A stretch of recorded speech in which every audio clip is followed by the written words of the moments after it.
let's get to the Nigerian market, because today the Nigerian Exchange Limited announced a review of some market indices, which includes the NGX 30, which was floated around 2009, the banking, insurance, industrial, consumer goods, and oil and gas, those key 5 sectors we cover for you here on a daily basis. The NGX also published a review of some indices floated by some fund managers that are linked to the NGX. You can see those 5 there. We'll talk about the rest. Let me bring in AYORINDE, who is an associate investment research at United Capital, for a squawk to this development, which the exchange announced as we get in the new year started. Good evening, my friend, and good to see you again on the show.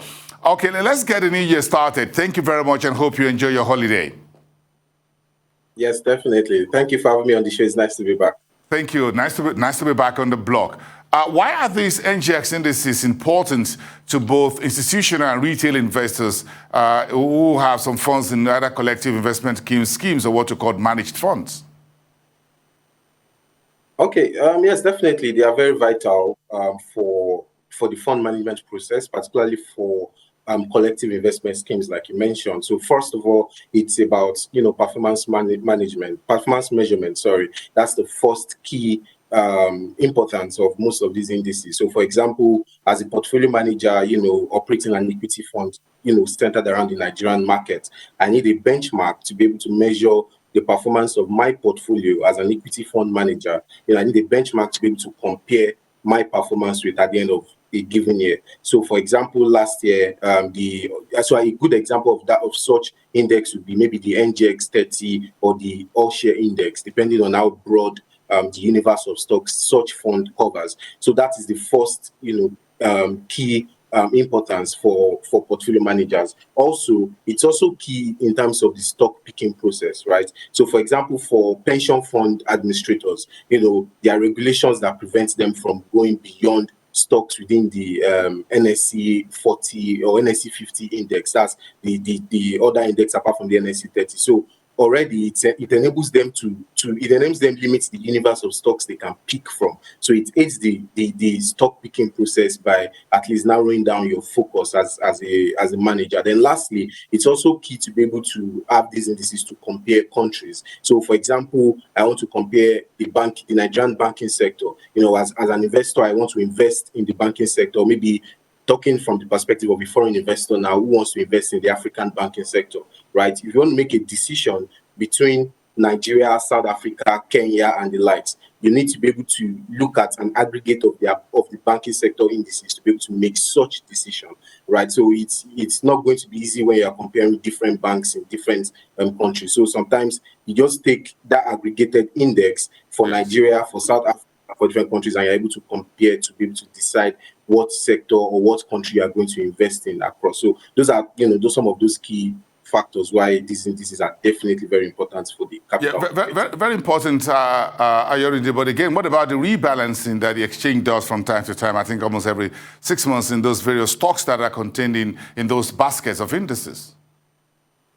Yes, so because their criteria set to decide if a stock would stay in that index. So, and as a portfolio manager, you need to always rebalance your portfolio in line with what market realities are saying, right? So the exchange or the persons who release the index, in the case of the exchange, in the case of company-specific indices, for example, maybe investment houses that also have indices that they use to track certain sectors or certain type of investment style. Either you're a growth investor, you're a value investor, you're a dividend investor, and things like that. So it's important to rebalance these indices in order to look at those ones that no longer meet the criteria for them to be in that particular index, and to bring in those ones that have now performed well and should be in that index. So, for example, a dividend index, there are certain criteria that a stock must meet before you can be in a dividend index. So maybe you must have paid dividend over a period of time, maybe at least a minimum of 4 out of the past 5 years. Your dividend yield or average for the past 5 years must not go below maybe 7%, depending on the criteria that was put in place when that index was created. So every 6 months it's important to rebalance, to be able to remove those ones that no longer meet that criteria and include the ones that now meet that criteria. So it's very important to have these updates, because it will be critical for fund managers when they are selecting their stock universe. They are making comparison in terms of performance measurement and things like that. So that's why rebalancing is always key. Do you think we have a market here in Nigeria that is matured enough for an index, for a fund that is linked to index? What do you call an index fund?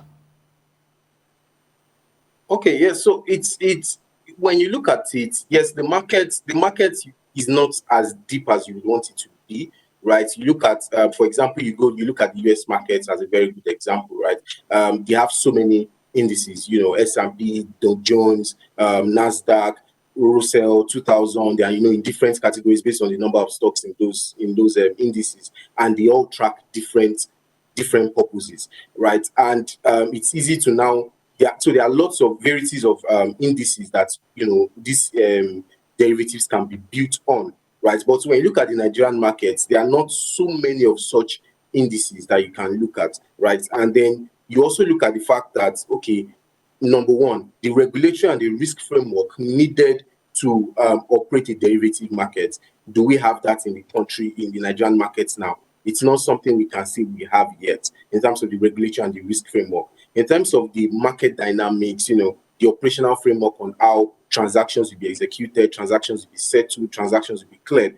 Do we have that framework now? It's not clear that we have that framework for now. Also, there are minimum capital requirements because when you trade plain vanilla instruments, the capital requirements that you'll be needing compared to when you are trading derivatives, which are riskier and there's an increased chance of losing your capital, it's going to be important for investment houses to have a higher minimum capital requirement. And we've not seen a review of capital requirements for investment houses in a while. So it's clear that the investment, the capital requirements in the industry currently is not adequate enough to bring in derivatives. So these are things we must do before we are able to now introduce that. And even if we are going to introduce derivatives trading, we need to start with equities, which we are starting with some of the most liquid equities like GT in the banking space and all.